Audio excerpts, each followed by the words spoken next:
2500 సంవత్సరాల క్రితం క్రీస్తు పూర్వం మన ఇండియాలో సంస్కృతం అనేది లేదు. ఎందుకు లేదు అని అంటే ఆ కాలంలో చెప్పండి సార్. క్రీస్తు పూర్వం 2500 సంవత్సరాల క్రితం మన ఇండియాలో సంస్కృతం అనేది కానీ దేవనాగరి కానీ ఇప్పుడు వాడేటువంటి భాషలు ఏవి కూడా కనీసం శారదా లిపి కానీ 5000 సంవత్సరాల క్రితం దాన్ని నేను చదివాను. నేను వినండి, మీరు చదవటం కాదు కావాల్సింది, ఇక్కడ మాకు రుజువులు కావాలా, ఆర్కియాలజీ ఎవిడెన్స్ కావాలా, మనం ఊహించనుకునేవి వాట్సాప్ యూనివర్సిటీ వాళ్ళు గూగుల్లో పెట్టే కాదు మనకు కావాల్సింది. ఇండియన్ ఆర్కియాలజీ డిపార్ట్మెంట్ వాళ్ళని లేదు అని అంటే మాటలు పడతారేమో మీరు. ఇండియన్ ఆర్కియాలజీ డిపార్ట్మెంట్ వాళ్ళు మనం అవమానపరచకూడదు, మన డిపార్ట్మెంట్ వాళ్ళు మనం అవమానపరచకూడదు మన ఇండియన్స్ని.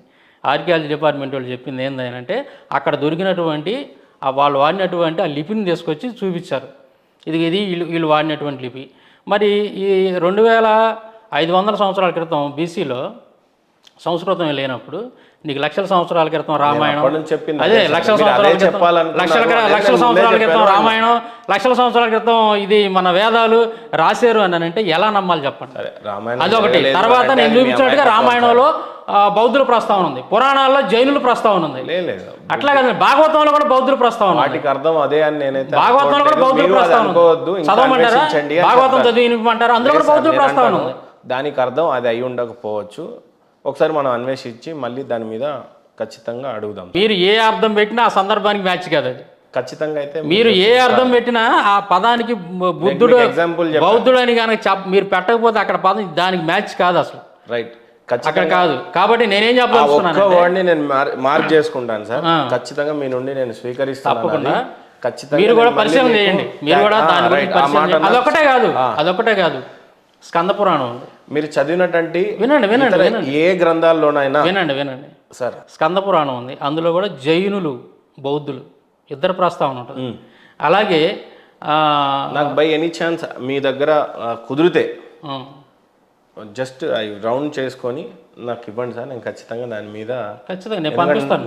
నేను చాలా ఇంట్రెస్టింగ్ గా, మీరు మీ పర్సనల్ ఇంట్రెస్ట్ కాబట్టి లేదు మీరు అన్వేషించారు కాబట్టి నేను అదే అంటే మీ కష్టాన్ని ఏ రకంగా కూడా నేను డిస్రెస్పెక్ట్ చేయడానికి అయితే లేదు. బికాస్ మీరు అంత ఎవిడెంటల్గా చేయటం అనేది ఖచ్చితంగా గౌరవిస్తాను సార్ నేను దాని గురించి. మీరు చదివినటువంటి ఏ లేఖనాలైనా లేదంటే ఏ చరిత్రలోనైనా ఈ భూమి నాశనం అయినట్టు ఎప్పుడన్నా చదివారా? భూమి నాశనం అవడం అంటే మీ ఉద్దేశం అంటే మనుషులంతా చనిపోయి ఇంకా అంతా మట్టిలాగా అయిపోయి సరే, నేను దాని గురించి మాట్లాడుతుంది ఒకసారి కంక్లూజన్ ఇచ్చి తర్వాత మాట్లాడుతుంది గురించి. తర్వాత అయితే దాని కంక్లూజన్ ఇచ్చేసారు సార్. మీరు ప్రతిసారి మధ్యలాటం చదువుతున్నారు, నన్ను ఏమన్నా ఇట్లా నన్ను కంప్లీట్ చేయనండి. మీరేం బాధపడబాగండి. చిచి నేను ఎందుకు నేను ఉన్నదన్నట్టు చదివించే వ్యక్తికి బాధ ఎందుకు ఉంటుంది? మీరు బాధపడబాగండి.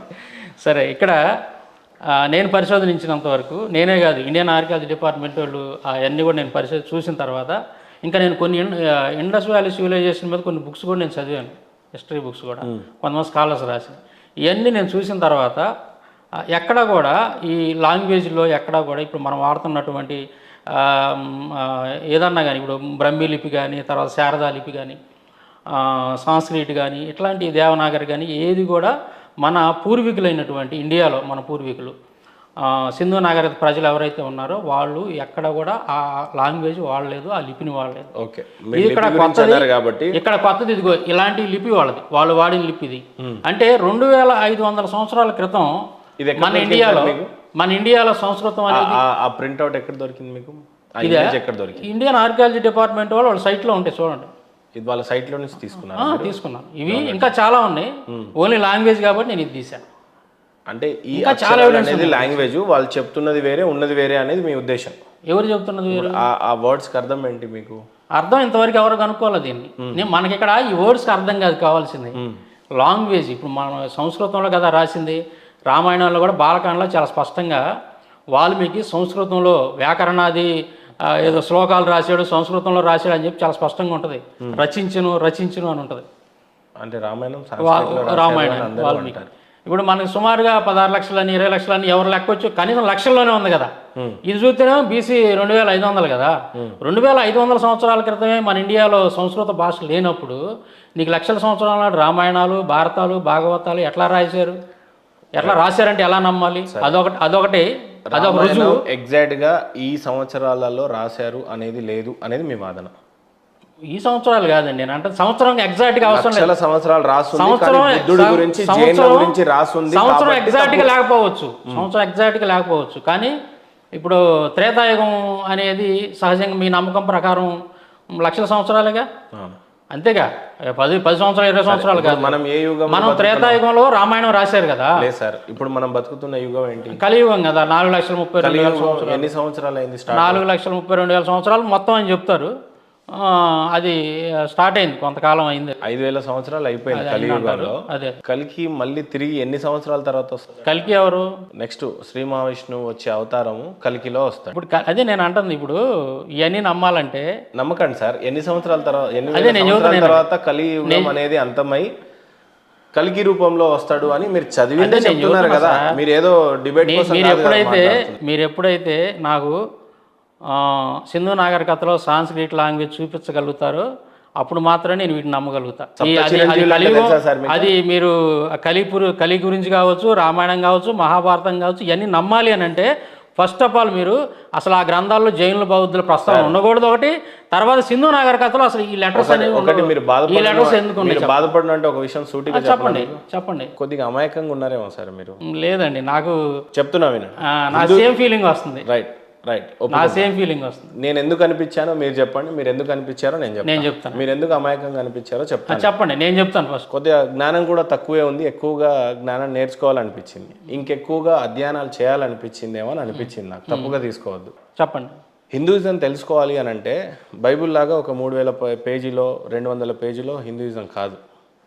చాలా లేఖనాలు ఉన్నాయి, మీరు అది పట్టుకోవడానికే చాలా టైం పడుతుంది. అది బహుశా ఒక గ్రంథంలో రాసి భద్రపరిచి ఉంటుంటే ఒక గీతను మహాభారతంలో ఉన్నటువంటి తప్పుల్ని వెతికి ఇగో ఇలా రాసుంది ఇక్కడ అని ఆ 4 పేజీలలో రాసుకొని అంటే కొంత అపోహపడుతున్నట్టుగా కనిపించింది. దేవుడి రాక ఎప్పుడు సంభవిస్తుందో ప్రకటన గ్రంథం క్లియర్గా చెప్తుంది మీకు. బైబిల్ ప్రకారంగా దేవుడి రాకడ ఎప్పుడు జరుగుతుంది అనేది ప్రకటన గ్రంథం చెప్తుంది. ఇప్పుడు జరుగుతుందనే చెప్పలా, ఎలా జరిగిద్దని రాకడ ఎలా వస్తుందో రాయబడి ఉంది. ఎప్పుడు పలానప్పుడు డేట్ ఫిక్స్, కానీ దేవుడు రాకడ అనేది సంభవిస్తుంది. అట్లనే కలియుగం అంతమయ్యే టైంకి కలికి వస్తాడు అని కూడా రాసి పెట్టుంది కలికి అవతారంలో. కానీ ఎప్పుడు వస్తాడని రాసి పెట్టుంది 4,32,000 సంవత్సరాల్లో. మీరు అనుకున్న సాంస్క్రిటో ఏదో దానికి ఒక స్పష్టత ఉంది సార్. ఏ లిపిలో రాశారు, ఏ భాష, దానికి ఒక స్పష్టత ఉంది. చూపిండి ఉంటే సరే, చూపిండి ఉంటే. ఇప్పుడు నేను చూపిస్తున్నా, ఇదిగో సంస్కృత భాష 2,500 సంవత్సరాలు ఇండియాలో లేదు. చూపిండి. ఆ బైబుల్ డైలీ సార్లు చదువుతారు మీరు, దాంట్లో లేఖనాలు నేను అడిగితే పట్మని ఏమి తీసి చూపియారు కదా సార్. ఎవరు? మీరు. ఎందుకు చూపించాలి? ఇప్పుడు అవకాశం ఉన్నాయని చూపించాయి కదా. మీరే అన్నారు కదా సార్ 4,00,000 సంవత్సరాలు కలియుగం అంటే ఎక్కడ? 4,32,000 సంవత్సరాలని మీ గ్రంథాల్లో చదివాను నేను. అవి నమ్మాలి అని అంటే మీరు చదివారు, సంస్కృతం చూపండి. 2,500 సంవత్సరాలు చదివడానికి నాకు ప్రూఫ్ అవసరమా అంటున్నా. మీరు చదివడానికి నా ప్రూఫ్ ఉండాలి ఖచ్చితంగా. మీరు ఎక్కడ బైబిల్ చదువుతారు, మీరు ఎక్కడ చదివారు? 4,32,000 సంవత్సరాలు అని ఎక్కడ చదివారు? నేను ఎక్కడ చదివాను అంటారా? గ్రంథాల్లో రాసి ఉంది, భాగవతంలో కొన్ని అంటే క్లియర్ గా స్పష్టంగా రాసుంది 4,32,000 సంవత్సరాల్లో ఆయన ఒక అవతారంలో వస్తున్నాడు అని. సప్త చిరంజీవులు అంటే ఎవరు సార్? సప్త చిరంజీవులు 7 మరణం లేనటువంటి వాళ్ళు.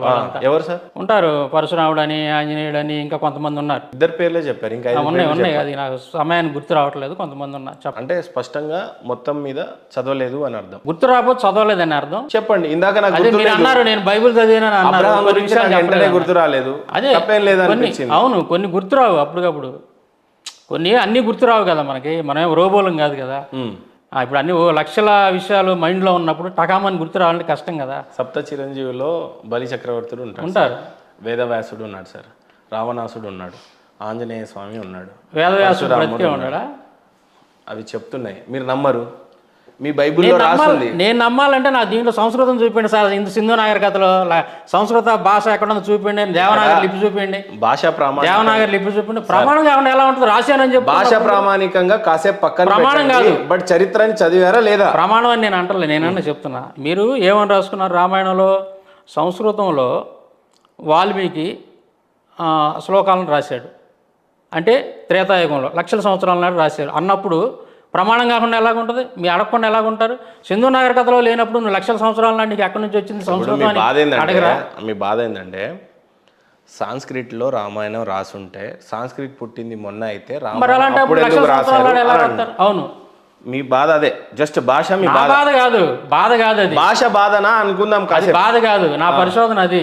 ఎవరైనా సరే మినిమం కామన్ సెన్స్ ఉన్నప్పుడు ప్రతి ఒక్కరు ఆలోచించాలి, అది నేను చెప్పి. వాల్మీకి రామాయణం రాశాడు సార్, భాష ప్రామాణికంగా రాశాడు. అది ఏ భాష, సంస్కృత కాదా అనేది మీ బాధ. నా బాధ కాదు, దాంట్లో రాసిన స్పష్టంగా. మళ్ళీ మీ వాళ్ళు అంటారు బాలకాండలో ఉంది, రాసిన బాలకాండలో వ్యాకరణాది తర్వాత ఛందస్సులు అన్ని స్పష్టంగా పేర్లు పలకరించారు సార్. బాధ అనిపించట్లేదా సార్? లక్షల మీ బాధ అనిపించలేదా? మీరు ఎందుకు ఒప్పుకోలేకపోతున్నారు? బైబుల్ని మాట్లాడడానికి మీరు ఎందుకు ఒప్పుకోలేకపోతున్నారు? నేను ఒప్పుకుంటున్నా సార్. ఏం ఒప్పుకుంటున్నా? నాకు అమాయకత్వం ఏమనిపించింది అంటే భాష మీద డిబేట్ తప్పితే గానీ రాయని అంత పెద్ద రామాయణం, అన్ని గుళ్ళు, అన్ని గోపురాలు మీద నాకు చాలా అమాయకంగా ప్రేమ జాలి కలుగుతుంది. ఎందుకంటే స్పష్టంగా మీ మనస్సాక్షిని చంపుకొని మీరు మాట్లాడుతున్నారు. నేను ఎందుకంటా సార్, నాకు ఎందుకంటే చెప్తున్నానండి, నేను మత పిచ్చోడిని కాదు సార్, ఓన్లీ మత పిచ్చోళం అయితే ఇంత పరిశోధన చేయం మేము. మరి పరిశోధన జరుగుతున్నప్పుడు రామాయణం జరగబడింది, రాయబడింది, దానికి భాషకు అనువాదం ఇచ్చి సంస్కృతి ఎప్పటిదో అని నాకు తెలియదు కాబట్టి మీరు గెలవలేరు. అది సంస్కృతంలో రాశారు అన్నప్పుడు నువ్వు లక్షల సంవత్సరాలు కాదు, 2500 సంవత్సరాలు బీసీలో లేనప్పుడు నువ్వు ఎలా రాసావు అని అడుగుతాం ఖచ్చితంగా. ఇప్పుడు నువ్వు ఎలా రాసావు లేనప్పుడు నువ్వు ఎలా రాసావు అంటే రామాయణం జరగలేదు అని అంటారు. మీరు చెప్పండి ఎలా రాశారు. నేను అదే అన్నాను, 2500 సంవత్సరాల క్రితం బీసీలో నీకు సంస్కృతం అనేది ఇండియాలో లేనప్పుడు నువ్వు త్రేతాయుగం అని లక్షల సంవత్సరాలు అంటావు. అప్పుడు నువ్వు ఎలా రాసావు, ఎక్కడి నుంచి తెచ్చావు, అది ఏ లిపిలో రాసావు? సరే, దేవనాగరి లిపి ఎప్పుడు వచ్చింది చెప్పండి. మీకు కావాల్సింది కాలం. దేవనాగరి లిపి ఎప్పుడు వచ్చింది చెప్పండి. దేవనాగరి అదే సార్, మీరు అన్నట్టే, మీరు చెప్పండి ఎప్పుడు వచ్చింది దేవనాగరి అంటే. నాకు తెలిసి స్పష్టంగా ఒక ఇయర్ డేట్ ఉందా దానికి? ఇయర్ డేట్ ఉందా? స్పష్టంగా ఉండకపోతే ఒక సంవత్సరం అటు ఇటుగా ఉండొచ్చు. అదే నేను చెప్తే ఇప్పుడు ఒక సంవత్సరం అటు ఇటు, లక్షల సంవత్సరాలు అటు ఇటు ఉండేదానికి తేడా ఉంది. నేను అదనట్లేదు సార్.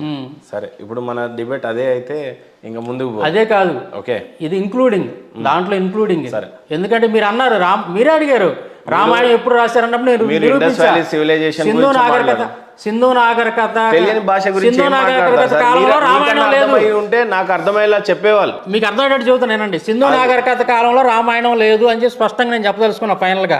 ఎందుకంటే ఇక్కడ సంస్కృతం లేదు కాబట్టి.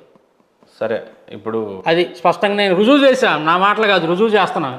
మీ దగ్గర ఉన్న ఆధారం చెప్పండి. భారతదేశ చరిత్రలో కావచ్చు, ఈ భూమండలం చరిత్ర మొత్తంలో క్రిస్టియానిటీ ఎప్పుడు పుట్టింది, ఎందుకు పుట్టింది, ముఖ్య ఉద్దేశం ఏంటి, దీనికి ఉన్న చరిత్ర ఏంటి అంటే ఏం చెప్తారు మీరు? భారతదేశం వరకు లేదా ప్రపంచవ్యాప్తంగా? ప్రపంచం మొత్తంలో క్రిస్టియానిటీ ఎప్పుడు పుట్టింది, దీనికి ఉన్న ఆధారాలు ఏంటి? క్రిస్టియానిటీ పుట్టింది అంటానికి కావాలా, లేదా క్రీస్తు ఉన్నాడు అంటానికి ఆధారాలు కావాలా? క్రీస్తు ఉన్నాడు అనేది ఆల్మోస్ట్ అందరికీ తెలుసు. ఇజ్రాయెల్లో దాని అవలాలు ఉన్నాయి, అందరు నమ్ముతారు. ఫస్ట్ ఆఫ్ ఆల్ దానికి టెన్షన్ లేదు. మీరన్న రామాయణానికి ఏదైతే టెన్షన్ పడుతున్నారో, ఎప్పుడు మేము టెన్షన్ పెట్టలే, అన్వేషిస్తున్నారు. అన్వేషించడం కూడా అనిపించలేదు, మాకు క్లారిటీ వచ్చింది ఆల్రెడీ. మీరు చెప్పండి. క్రిస్టియానిటీ పుట్టడం అని కాదు, యేసుక్రీస్తు ఏదైతే కొన్ని బోధనలు చేశాడో ఆయన అనుసరించేటటువంటి వాళ్ళందరినీ కూడా క్రైస్తవులు అంటారు. ఇంకా క్రైస్తవుల నుంచి వచ్చినటువంటిది క్రిస్టియానిటీ. ఇది యేసుక్రీస్తు ఉన్నప్పటి నుంచే స్టార్ట్ అయింది. ఆయన బోధనలు నేను అనేక మంది కొండ మీద ప్రసంగాలని అదని ఇదని చాలామంది ఆయన అప్పటికే ఆయన యాక్సెప్ట్ చేసిన వాళ్ళు కొంతమంది ఉన్నారు. సో ఆయన ఉన్నప్పుడే క్రిస్టియానిటీ అనేది ఉంది కదా. ఆయన పుట్టకన్నా ముందు పరిస్థితి ఎలా సార్? ఆయన పుట్టక ముందు అంటే క్రైస్తవ్యం అని అంటే క్రీస్తు భూమి మీద పుట్టిన తర్వాత అని అనుకునే పని అయితే అది ఆయన పుట్టిన తర్వాత వచ్చింది. ఆయన పుట్టక ముందు ఏంటంటే ధర్మశాస్త్రాన్ని నమ్మేవాళ్ళు, యూదులంతా కూడా ధర్మశాస్త్రాన్ని ఫాలో అయ్యేటువంటి వాళ్ళు. ఇంకొక రకం చెప్పాలంటే పాత నిబంధనలో కూడా యేసుక్రీస్తున్నాడు, అనేక చోట్ల ఉంటుంది ఆయన గురించి రాయబడి ఉంటుంది. కాబట్టి మనిషిగా పుట్టింది అయితే మాత్రం 2000 సంవత్సరాల క్రితం అయ్యి ఉండొచ్చేమో, కానీ ఆయన పాత నిబంధనలో చాలా చోట్ల కూడా ఆయన ప్రత్యక్షమయ్యాడు, ఆయన గురించి కూడా రాయబడింది. అయితే క్రిస్టియానిటీ ఎప్పుడు పుట్టింది అని అంటే అదే నేను చెప్పేది, క్రీస్తు ఉన్నప్పటి నుంచే క్రిస్టియానిటీ అనేది ఉంది. ఆయన శిష్యుల ద్వారాగా ప్రపంచవ్యాప్తంగా క్రిస్టియానిటీ అనేది వ్యాప్తి చెందింది. హిందూయిజం అనేది ఎప్పుడు పుట్టింది అనుకుంటున్నారు? హిందూయిజం అనేది అని అంటే అది దేని మీద కట్టబడిందో మీరు ముందు మాకు క్లారిటీ ఇవ్వాలి. దేని మీద కట్టబడింది హిందూయిజం అని మీరు దేన్ని అంటారు అసలు? నిజంగా మీరు అన్వేషించలేకపోయారా సార్? లేదు, మీరు చెప్పేదాన్ని బట్టి నేను క్రితం పుట్టింది అని మీరు నమ్ముతున్నప్పుడు, పోనీ ఇస్లామిక్ ఎప్పుడు పుట్టింది? ఇస్లామిక్ నేను చెప్పాను కదా ఎప్పుడు. ఇస్లాము అని అంటే రికగ్నైజ్ చేసింది పర్ఫెక్ట్గా ఎప్పుడు చేశారు ఇస్లాం అని? ఓల్డ్ అని నమ్ముతున్నారు ముస్లిమ్స్. ఇస్లాం అని అంటే నేను ఖురాన్ వచ్చిన తర్వాతే ఇది ఒక రికగ్నైజ్ చేయబడిందని నేను నమ్ముతున్నాను. సో ఖురాన్ ఎప్పుడు వచ్చిందంటారు? BC AD 6 ఆఫ్టర్ క్రైస్ట్ 600 ఏడీలో అనుకుంటారు. అట్లా హిందూయిజం గురించి మీరు చెప్పాలంటే ఏం చెప్తారు? హిందూయిజం ఓల్డ్ ఈజ్ ఇప్పుడు ముస్లిమ్స్ గురించి అని అంటే మహమ్మద్ ప్రవక్త గురించి ఒక బేస్ చేసుకొని చెప్తున్నాం. క్రైస్తవుల గురించి అని అంటే క్రీస్తుని బేస్ చేసుకొని చెప్తున్నాం. అదే జుడాయిజం అని అంటే యెహోవా దేవుని బేస్ చేసుకొని చెప్తున్నాం. అట్లాగే ఇప్పుడు హిందూయిజం అని అంటే మీరు దేన్ని బేస్ చేసుకొని మీరు హిందూయిజాన్ని రికగ్నైజ్ చేస్తారనేది నా ప్రశ్న. మీరు అన్వేషించారు, నేను అన్వేషించాను. అన్వేషించారు. మీరేమనుకున్నారో చెప్తే నేను దాన్ని బట్టి నా అన్వేషణ ఏదో నేను చెప్తాను. సరే, దీనికి ఏ చరిత్ర లేదు, ఏ పురాణం లేదు. హిందూయిజం అనేది దేని ప్రమాణికంగా చేసుకొని, ఏ దేవుడిని ప్రమాణికంగా చేసుకోనో, లేకపోతే ఏ లేఖనాలు, ఏ బుక్కులు, లేకపోతే ఇంకేమైనా ఉండవచ్చు. కానీ ఎలా పుట్టిందని నార్మల్గా అడుగుతున్నా నేను మిమ్మల్ని. వాట్ ఈజ్ హిందూయిజం అంటే మీరు ఏమంటారు? ఎలా పుట్టి ఉంటుందని, ఇక్కడ పుట్టినటువంటి ఆలయాల పరిస్థితి ఏంటి, ఇక్కడ ఉన్నటువంటి చారిత్రకంగా కనిపించే అవశేషణాలను ఏంటి, వీటి గురించి చెప్పాలి అని అంటే మీరేం చెప్తారు? ఒక అన్వేషకుడిగా చెప్పండి. అంటే మీరేం చెప్తున్నారంటే ఇక్కడ ఉన్నటువంటి చారిత్రక ఆధారాలు ఏం లేవు కదా దానికి. ఒక గుళ్ళు గోపురాలు అవి వాటి వయసును బట్టి, లేదంటే అది వాటిని బట్టి మీరు రికగ్నైజ్ చేసి చెప్తున్నట్టుగా నాకు అనిపిస్తుంది హిందూ మతాన్ని. నేను అలా అనట్లేదు, మీరు అది ప్రస్తావించారు కదా. నేను ప్రస్తావిస్తుంది ఏంటంటే ఒక ఇస్లామిక్ ఇట్లా వచ్చింది, ఒక క్రిస్టియానిటీ ఇట్లా వచ్చినప్పుడు హిందూయిజం కూడా ఎలా వచ్చిందో చెప్పాలి మీరు అని అంటున్నాను. ఇప్పుడు హిందూయిజం 100 కోట్ల ప్రజలు ఉన్నారు, హిందూయిజం అని అంటే అని మీ ఉద్దేశం. ఇప్పుడు హిందూయిజాన్ని రికగ్నైజ్ చేయాలి పలానా టైంలో అనాలనుకుంటే వేదాలని ముందు తీసుకోవాలి. ఎందుకంటే వేదాలు ముందు పుట్టినాయి అని అంటారు చాలామంది. మరి వేదాలను తీసుకుంటేనేమో వేదాల్లో కూడా ఒక వర్గం ఉంది, అసలు వేదాలు హిందువులకు సంబంధం లేదంటారు. ఒక వర్గం ఉంది దానికి సంబంధించి.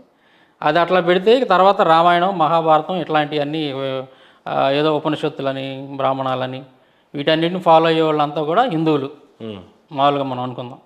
అది నేనేమంటున్నానంటే హిందూయిజం ఎప్పుడు పుట్టింది అనేది నా పరిశోధనలో నేను చెప్పాలనుకున్నది ఏంటంటే హిందూయిజం అనేది బుద్ధిజం తర్వాతనే పుట్టింది. బుద్ధిజం తర్వాతనే హిందూయిజం అనేది పుట్టింది. ఎందుకంటే బుద్ధుడి కాలంలో ఎక్కడ కూడా బుద్ధుడు చేసినటువంటి బోధనలు కనుక మీరు గమనిస్తే ఎక్కడ కూడా రాముడి పేరు కానీ, కృష్ణుడి పేరు కానీ, లేదంటే ఇప్పుడు మీరు ఏదైతే కొన్ని దేవుళ్ళు మన హైందవ సహోదరులు ఏదైతే కొంతమంది దేవుళ్ళని కొలుస్తూ ఉన్నారో వీళ్ళెవరి ప్రస్తావన బుద్ధుడి దగ్గర నుంచి రాలే అసలు ఇంతవరకు. అప్పుడు ఆట కాలంలో బుద్ధుడు ఎక్కడా కూడా ఆయన బోధనలో కానీ ఎక్కడ వీళ్ళ పేర్లు అనేది ప్రస్తావించాలి ఒకటి. తర్వాత ఏంటంటే సంస్కృతం వచ్చిన తర్వాత బుద్ధుడు మీ లెక్క ప్రకారం ఏ కాలమాన టైంకి ఉన్న వ్యక్తి? BC 500 before Christ. Before Christ. యేసు ప్రభువు వారు ముందు పుట్టకన ముందే అవును బుద్ధుడు ఉన్నాడు BC. సో అది తర్వాత ఏంటంటే మనకి ఇంకొక ఆధారం ఏంటంటే అంటే అప్పుడు ఓల్డెస్ట్ మతం బుద్ధిస్ట్ అనుకోవచ్చు కదా కాసేపు క్రిస్టియానిటీ కన్నా కూడా. క్రిస్టియానిటీ కంటే ఓల్డెస్ట్ బుద్ధిజం అని అనుకోవాలంటే మరి బుద్ధిజం కంటే జుడాయిజం ముందు అనుకోవాలి కదా. సరే, ఏదేమైనా ఇంకొకటి ఏంటంటే అయితే కొత్త మతం అని అనొచ్చా? మతం అని అనడానికి లేదు. క్రైస్తవులుగా ఉన్నటువంటి వాళ్ళని మనం రికగ్నైజ్ చేసింది ఎప్పుడంటే యేసుక్రీస్తు వచ్చిన తర్వాతే. కానీ యేసుక్రీస్తు మానవుడిగా పుట్టక ముందు కూడా పాత నిబంధన కాలంలో ఆయన కనపడతా ఉంటాడు పాత నిబంధనలు.